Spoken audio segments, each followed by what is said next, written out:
Narcissistic siblings. The vast majority of people in general have had at least one sibling with very narcissistic traits, if not full-blown NPD. But now in this community, pretty much everyone watching this video has had at least one narcissistic sibling. And, I always look at things biblically, and just thinking about it, Cain would probably be the first narcissistic sibling, because these people are so insecure and they have to be the hub, the center. And when Cain saw that God appreciated Abel's sacrifice more, he lost it. He couldn't deal with that. Instead of just, looking at himself and going, what was my heart posture compared to my brother's? My brother gave this, I gave this. Was it the value? No. Okay. I'm a farmer, he's a herder. I'm sure God was okay with what I gave. Was it my intent? Was I hoping to one up my brother in competition? Was I hoping to win God's favor through performing in a certain way? What did I do wrong? And he could have then, maybe the next sacrifice they both gave, God would have favored his more. So he went into despair. And that's the same thing between Peter, who denied Jesus 3 times on Holy Thursday, compared to Judas, who just went and hung himself. Judas went into despair. So obviously, the narcissistic sibling would like us to go into despair whenever they pushed our buttons A, B, and C, because it's every interaction's transitional, and they have to be dominant. But that's where the real difficulty comes in to play if you've really had a narcissistic. But some of them are so covert that the empathic, genuine, caring sibling doesn't even find out about their true heart posture of their sibling, or plural siblings, until they're like my age and their parents are passing on, and it's who's going to get the house, and you see all this ugly vying for attention, and you'll see siblings so offended when they see the cutthroat nature that's within their own flesh and blood, that they shared a bedroom together, or they skinned their knees together, or maybe they went on their first blind date together, just fully growing up together, fully sharing all those happy memories of family vacations and road trips and Christmas mornings, on the big, huge, cameras we used to have they started coming out in the 70s, those big cameras. And them even saying, if I have to, I'll hire a hitman and put you 6 feet under if I don't get the house and the jewelry that belonged to mother and the 3 mink coats. And the other one's just like, you value these 5 items you just named more than my life, and some malignant narcissists are that bad that they'll actually, if the person's alone and maybe they check the room for bugs ahead of time, and they know it's a one-on-one, so they have plausible deniability, they could totally say, I would never say such a thing. Have you been taking your meds? So they would make sure they were completely out of earshot of everyone, no audio recording devices going. Maybe one would look and make sure that the sibling's phone is on the couch and is not the audio or visual is not on. So dealing with these siblings can be very, very difficult when you're young, if they're malignant. But if they're really that good covert narcissist, you might not know until, you know, it's like 2, 3, 4, 5 years before your parents pass. Because what you'll also see is like my paternal grandmother, she was getting in her mid 80s when Dee Dee, one of the like kind of most sinful cousins I had, started taking her to mass every Sunday. Now, she had always driven herself. She was still capable of driving herself, but out of love and concern, she insisted that no, you know, the doctor said your eyesight's getting questionable for driving.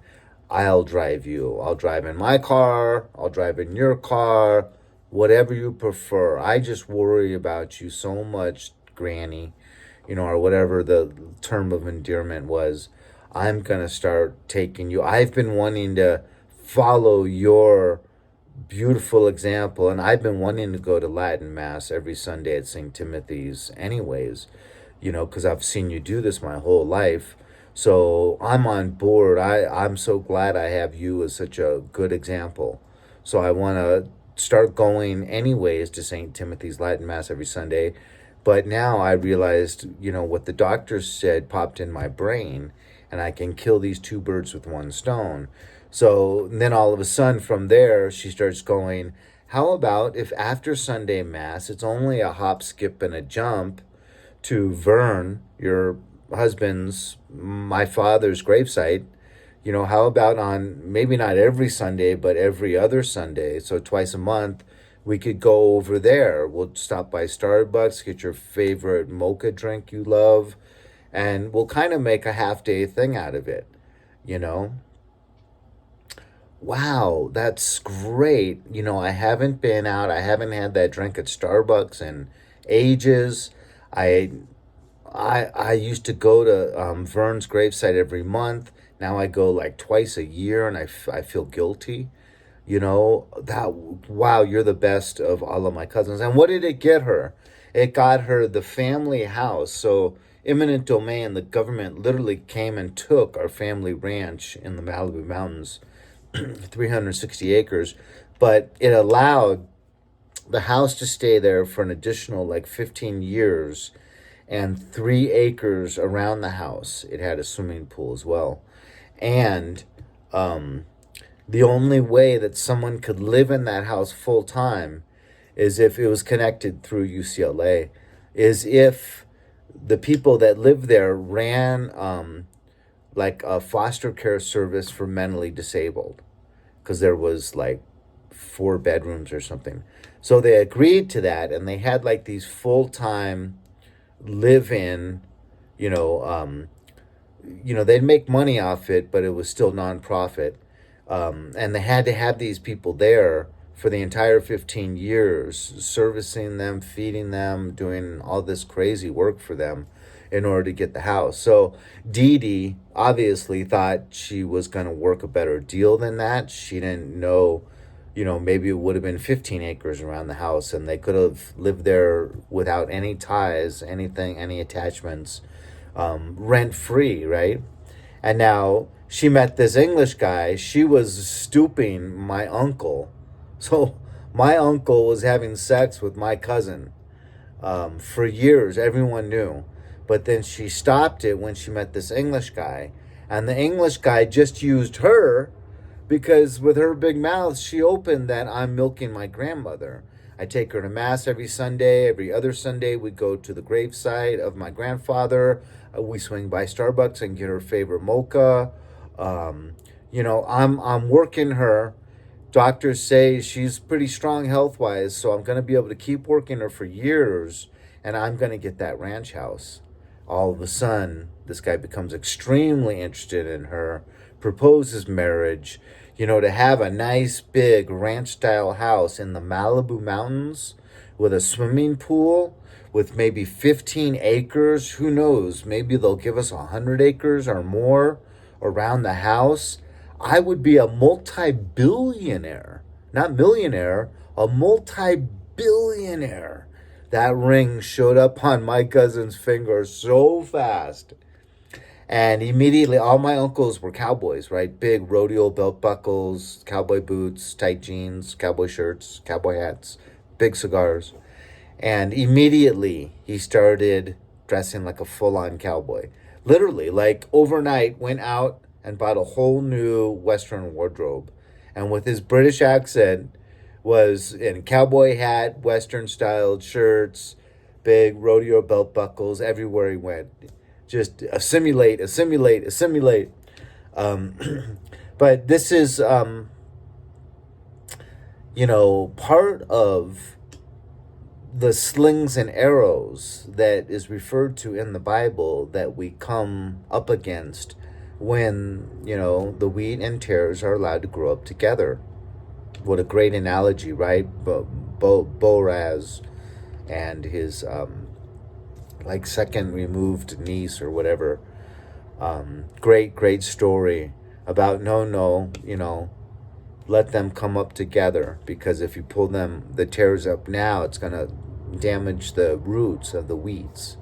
So let them grow up. So it's actually good for us to be able to grow up with these siblings that are going to try to backstab us, and literally many of them would prefer our death rather than have to share the parents' inheritance.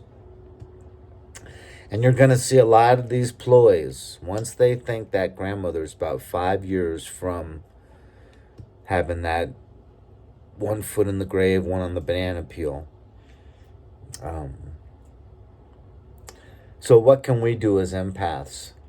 Just guard our heart, right? The Bible tells us, from Jesus' perspective, the number one most important thing is to guard your heart, because from the heart the abundance of the mouth flows.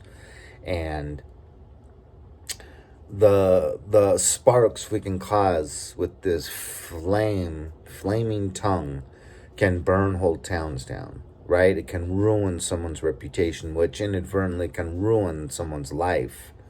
And so, we have to watch our intentions. We have to watch what we say. But so importantly, if we're not guarding our heart, we're going to be treated as a doormat, abused, and then we're going to go and act out of character and maybe abuse others. This toxic behavior enters our bloodstream, and it has to go somewhere. And it actually kind of feels good to release it, whether you release it on a punching bag when you get home, or you kick the dog when you get home, or God forbid you take it out on your wife or your children. But it has to go somewhere. Thinking about it, being open and honest with yourself can help relieve it. Even maybe having one good stiff drink, and just kind of being alone or watching a funny sitcom. But obviously you don't want to, make that a daily practice where you start to become reliant upon that. So these siblings, be careful, make the best out of them. But if you have to completely separate, if you can go gray rock, so on and so forth. Any of these different ideas you have on how to deal with siblings would make great conversation in the comments down below. Thank you for spending some time here with me today. I appreciate you very much. I pray for everyone on this channel, but especially those that leave a comment or hit like. God bless you. Have a good day.